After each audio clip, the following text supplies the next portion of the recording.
Il ne se promène plus désormais qu'en coffret de luxe capitonné. Et le musée de Modène, après l'avoir négligé pendant près de 500 ans, le traite comme un vrai trésor qu'il est.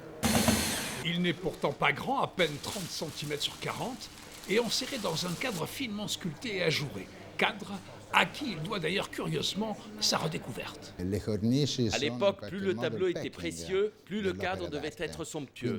Alors je me suis mis à rechercher leurs traces dans les archives. Et effectivement, tout était là à portée de main.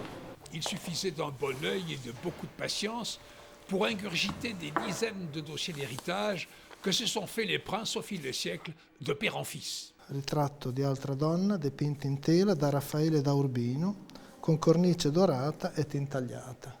Bon œil et bonne connaissance de la peinture aussi pour découvrir que le portrait de cette dame qui regarde les yeux baissés par-dessus son épaule et qui dormait depuis des siècles dans les rayonnages de cette collection de famille ressemble à s'y méprendre à une autre dame installée à 1700 km de là au musée du Prado à Madrid.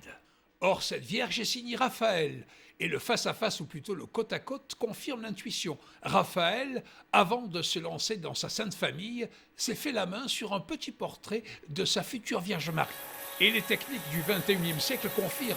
Sous au moins 3 couches de restauration, la main et le doigté de Raphaël apparaissent intacts.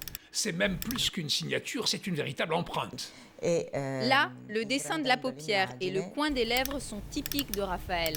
Et voilà comment le musée de Modène s'est enrichi de plus de 50 millions d'euros et le patrimoine mondial d'un chef-d'œuvre qui revient de loin.